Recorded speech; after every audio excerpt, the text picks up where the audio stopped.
जय जगन्नाथ सांग माने आज आम बनइबा अटा पास्ता।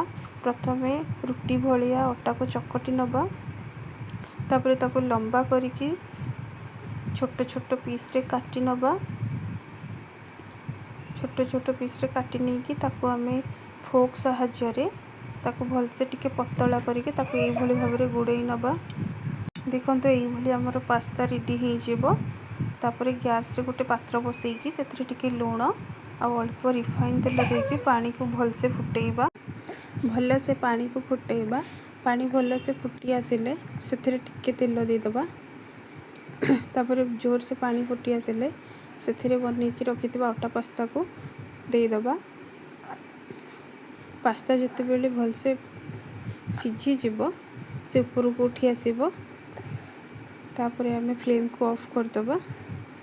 फ्लेम को ऑफ करिकी गोटे स्ट्रेनर साहाय्य रे ताको छाड़ी नबा।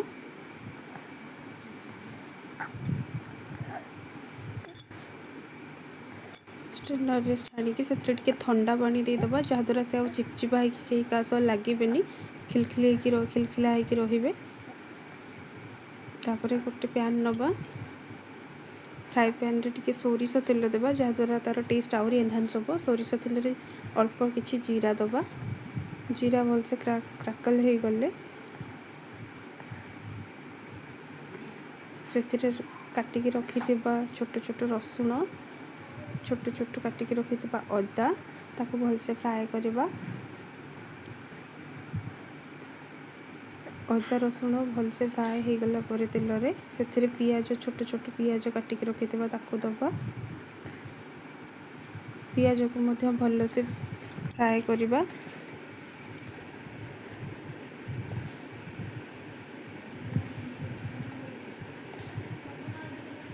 पियाज टिके लाइट ब्राउन हो गले सेथिरे छोट छोट काटिकी रखिथिबा टमाटो दबा। टमाटो को फ्राए करबा। टमाटो को टिके फ्राए कर सारला परे सेथिरे कैप्सिकम को दबा। आपण चाहिए सेथिरे बीन्स, गाजर, ग्रीन मटर मध्य दे पारिबे। जेहेतु मो पाखे अवेलेबल नथिला मो खाली कैप्सिकम देइची। कैप्सिकम को भलसे दबा। सेथिरे गुंड मसला दबा, हल्दी गुंड, काश्मीरी चिल्ली गुंड, जीरा गुंड, गरम मसाला भलसे देके फ्राए करबा।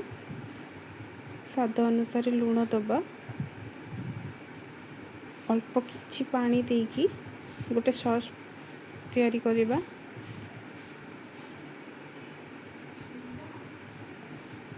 सेथिरे किछि रेड चिल्ली सॉस, किछि टमाटो सॉस देके भलसे गोलेइबा।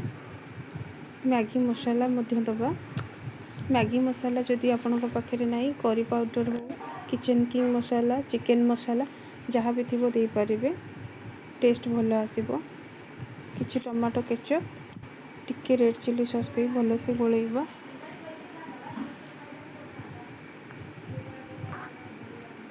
भलसे मिसई दबा। आ पूर्वर बनईकी रखि अटा पास्ता को एबे देकी सेटा को भलसे मिसईबा।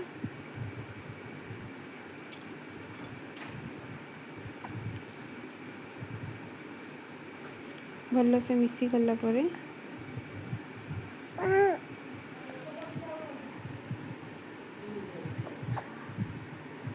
भलसे मिसी गला परे हमें फ्लेम को ऑफ कर दबा। एबे गोटे प्लेट रे अटा पास्ता को सर्व करबा। यह रेडीमेड पास्ता ठारू सुपर टेस्टी, बहुत देह को मध्य हेल्दी। आजिकल आमे तो हेल्थ कॉन्शियस, सेति पई ये पास्ता घरे बनांतु, बहुत टेस्ट लागे।